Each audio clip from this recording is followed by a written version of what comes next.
What's up, guys?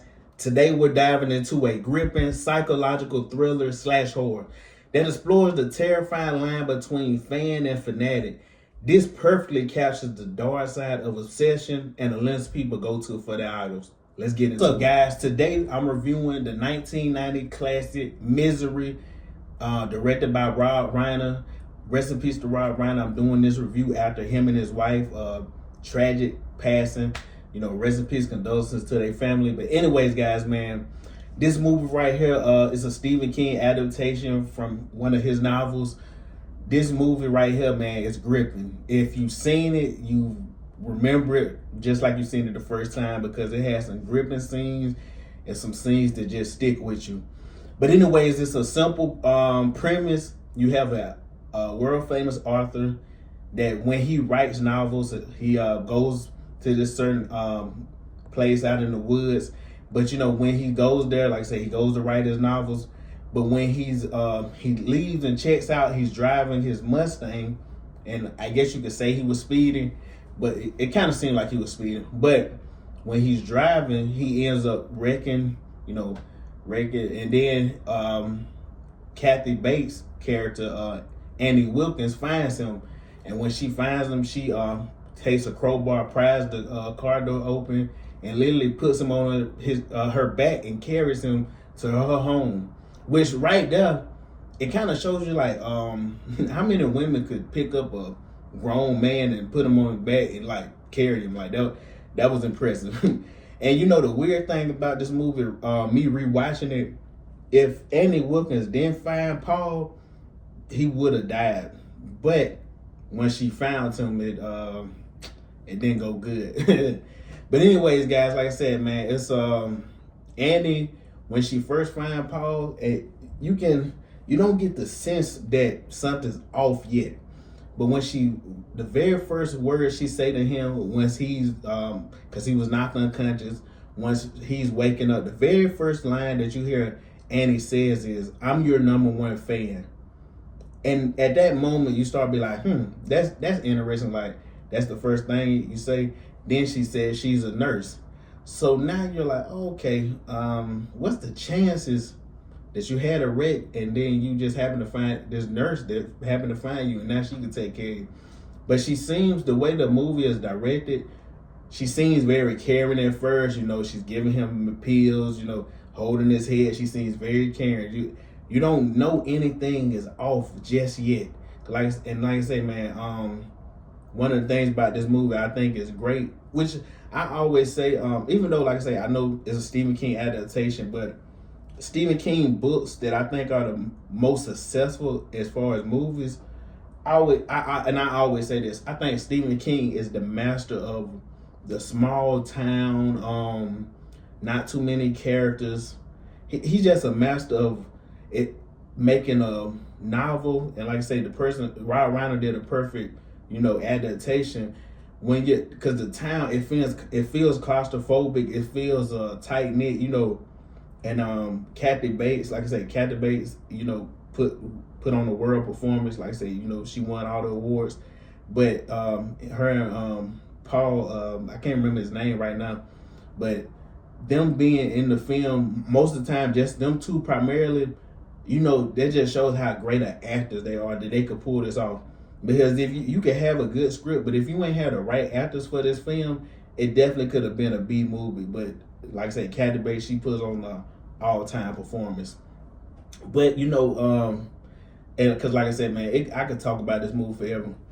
So I wanted to go over a couple, like, I guess you say the most important or most vital scenes in my mind. So once Annie reads the 40 pages of the book, we already seen previously that Paul was tired of writing the Misery stories. He kind of was over it. It almost came in mind that he thought, like, I didn't become an author to just write a certain type of novel. I wanted to write different novels. But now, because he made his most money writing these novels, this is what he continued to do. But now he wants to end writing the Misery novels, and he's killing Misery off in the book. So, but before that, like I say, Annie, she reads 40 pages of his new book. He's writing a new novel that once she found him in a car, he had in his bag or satchel. So she reads the 40 pages and then she complains about the profanity in the book and goes on a hysterical rant. This is the first time that you start to say to yourself, it's something off. She was feeding Paul soup and she gets up. She's so hysterical, the soup falls on the bed. Well, not the whole bowl, but she's holding it. It's spilling on the bed. And Paul's kind of looking like, okay, what's going on here? Like I said, this is the first time you see like, okay, something's off here. And then Annie, she said that she called the police. She said that she got in contact with people and, she went to the hospital and all this. But it's conflicting story because she says that the roads were blocked. But then Paul called it because he was like, oh, is the road blocked? She like, well, not towards the hospital. And so Paul starts to realize, okay, it's something up with this lady.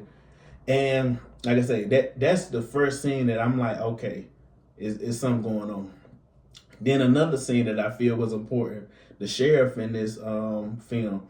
I love sheriffs like this in films that seem, it's not much crime. He jokes when the woman calls him, I guess what you would say, Paul's manager.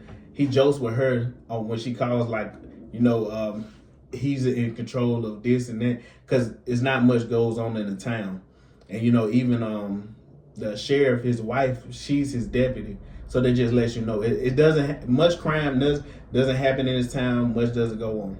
But one more vital scene that I think is when they're driving in the car. I really love that scene. It was funny. The wife, she's like she rubbing her husband on leg, and he's like, you're my deputy when you're in this car. You're not my wife.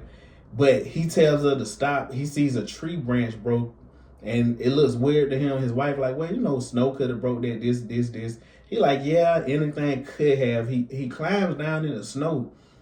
It's so funny because he's maybe 10, 15 feet from where the car, Paul's Mustang, flipped in the snow, but snow was covering. But when the camera pans up, we see the one wheel that's beneath the snow. And like I say, that's a great scene because like, wow, it's like it's just a cool unveiling. You like, dang, he was that close to finding the car. But anyway, like I say, that was another vital scene. And then I love the way Rob Reiner builds up that Kathy Bates' character is offsetting, and you start to see like, okay, this lady is really insane. When she brings the pig in, that she names Misery, and the pig, gets up there snoring and stuff, and then all of a sudden she comes in and starts snoring. It's like Paul didn't know what to think. He's looking at her like, He's still like, wait a minute, this I don't know what to do. And think about it, guys, how you would feel so helpless because we already seen early in the film, Paul's legs she said he had compound fractures. He can't walk. He's bedridden. You can't do nothing. This lady, you almost gotta play along with her delusion. You got to, because if you don't, like I said, what's your recourse? You gotta play along. But another scene, once Annie finishes the book, and like I said, because like I said, we already knew Paul was gonna kill Misery. Once Annie finishes the book and realizes that Paul kills Misery, she comes in the room with a menacing glare, shaking the bed. That scene, like I said, that's one of those scenes that just sticks with you. The way she's shaking the bed, and like I say, at this time, this tells Paul's like, at this time, she tells Paul, no one's coming for you. I didn't call anyone. No one knows you're here. If I die, you die. This right here is like, okay. Paul starts to see like, wait a minute. This is like very serious, and I got to find a way to get out of here. So from now, we start to see little stuff Paul does. He finds a hair clip to pick the door. He goes out and like I say, he's looking for any way that he can get out, but he still cannot walk. He's in a wheelchair. So at this point in time, you're like, wait a minute, I don't know what Paul gonna do because like I said, he's still in a wheelchair. But anyways, like I say, when he's out, he goes out when like I say, Annie is gone to town, and he's going through the house one of the I love the little scene when he's trying to go back in the room. He bumps into the table, and it's like an ornament of a penguin. He catches it because he didn't want it to break, but when he puts it back on the table, he has it facing the opposite way, not pointing towards where it was. The way the director Rob Reiner zooms in on this, we know, well, especially if you've been watching movies as much as me, you know that this will come back in the story, and Annie will notice that anybody that probably as off as her notices every little thing. So, like I said, of course it comes back, she notices it. But anyways, she makes him write a new novel. This is when she buys a printer. She she tells him she bought the most expensive paper for him to write on, and then she wants him to write a new book for her. And then, like I say, Paul is just, like I say, at this point, what can Paul do? He has to play along with her delusion. He has to, because if he doesn't, like I say, it's not gonna go good for him.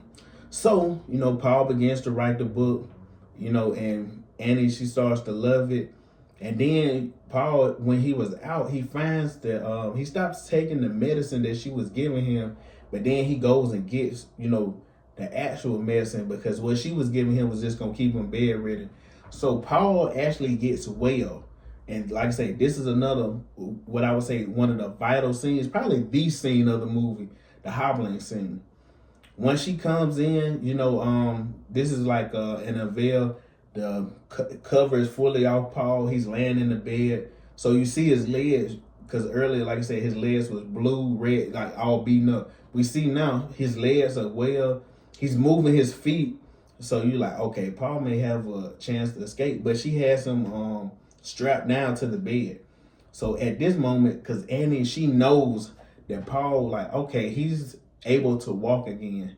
She gives a story about these miners and how, they would keep people somewhere. But anyways, she starts the hobbling. She takes the wooden block, puts it between his legs. So soon as you see that, like I say, the first time I seen it, I wasn't sure. I was young. I was a kid. I wasn't sure what she was doing. But right here, like I said, this is just one of the most gruesome scenes I've ever seen. She puts the block between his legs. I think it was his left foot she did first. She takes a sledgehammer, boom, it shows his whole ankle, foot just snapping to the side. Then she goes to the other side, snaps that one. And like I said, I know Kathy Bates won all the awards, but man, I just really want to shout out to the guy who played Paul, because he put on a masterclass too. Yes, Kathy Bates had the best performance, but it's hard to play when you're just in one spot most of the time, bedridden, you're in a wheelchair. So like I said, man, shout out to him, because he was great in this movie. And then, like I said, before I get to the end of the film, I wrote this down just because I really want to just shout this out. One of the most striking elements of Misery to me is the snowy backdrop. I love movies like that. It's almost like you can feel, you feel how cold and gloomy, and even when it's raining outside, you just feel it. And then, like I say, the music in here, it was kind of hunting, because even in the beginning, when they're playing the music, it's not just a happy music, so it's kind of a hunting music score. And like I said, it creates the perfect blend of beauty and unease. This whole movie, you just feel uneasy. You're just unsure. You're waiting for that shoe to drop once Kathy Bates just goes completely nuts. But like I said, I skip ahead. But when the sheriff, he finally figures out, kind of figures out what's going on. But when he goes to Annie's house, looks around, and he doesn't see nothing. Annie had just gave Paul an injection, so he would be paralyzed. So, couldn't move, and he's down in the basement. And then the sheriff leaves, but then all of a sudden the sheriff hears some, I don't know if he had bumped a grill or something. It might have been the grill that he lit the novel on fire, but the sheriff hears something downstairs. So the sheriff runs back in. He sees Paul down in the basement, down at the bottom of the stairs. And then I already knew what was going to happen. Annie shoots him right in the middle of his chest, straight through his chest. I hated that, because I was like, man, this was a good guy. But like I say, this is showing that she's at her breaking point, past her breaking point. But anyways, now Annie starts talking about how she's gonna kill him and her. She has 2 bullets in the gun. So at the end of this, when Paul is, he's sitting in the room, I guess like I said, he's thought of this. He has the he tells her, look, this is the ending of the book right here. Well, he was saying, you ain't no misery, dad, you ain't know this. So while he tells her this, he lights it on fire and throws it down, knowing how obsessed she is with, like I say, this character. This is real in her mind. So when he throws it down, she comes over there closer by him. He picks up the typewriter, knocks her over the head, and from there, you have a great scene of them going back and forth fighting. You really see in here. I always say, man, it's hard to kill somebody who's crazy. It just shows in the film when they're going back and forth, and about 2 or 3 times you think, okay, is she dead? She shoots him in the shoulder. Then they're going back and forth, and then once he's crawling in the hallway, all of a sudden, boom, she comes back. Like I say, it's almost like Michael Myers. She, like I said, she just has super strength. Like I said, we already seen earlier in the film how she was carrying him, so we just know she's not gonna be easy to kill. But when he's crawling and then he gets to, I think it was like an iron pig. He, like I said, he bangs it straight in her temple. And this what takes her out. And then, like I say, from there, they cut to Paul walking on the street. He has a cane, like I say, kind of hobbling. He goes and speaks to his manager. They're at a, like I said, restaurant. Then she starts telling him all the good news about the novel he just wrote, that it's going to win these awards, and you finally going to get the respect you wanted. And he's kind of sitting there just looking. She's like, I thought you would be more excited. And he was like, well, it almost was like Paul appreciated his life, but he didn't know how good he had it. Going through what he went through, it's like he has a new appreciation for it. And then before the film ends, we see him looking at the he starts, because let me backtrack. He sees Kathy Bates character Annie Wilkins when the manager is telling him about how would you be interested in doing a book about like nonfiction, practically saying she wanted to do a story on what happened to him at the house with Annie. And then he was just talking about, like, man, you want me to live through that again? And then, like I said, when we see the waitress walking towards him and he's looking at the waitress, he sees Annie's face. And then you as the viewer, like, okay, this is not Annie. But then he like, sometimes I still see her. And then all of a sudden, the woman says, oh my God, are you Paul, Sheldon, or what his last name? And then he's like, yeah. And then she's like, I'm your #1 fan. And then he just looks at her like, thank you. Like I say, man, perfect ending. Right here, like I say, this is one of my classic movie reviews. I just think this movie is a 10 for 10, perfect. And like I say, can't be done again. It was great. And like I say, man, I always have an appreciation and a love for Stephen King novels and Stephen King adaptations that are good. So guys, like I said, man, I just want to come on here and speak about this film. This is one I really love, really appreciate it. Like I say, man, if you like my movie reviews, like, comment, subscribe, share, and I'll catch you next time.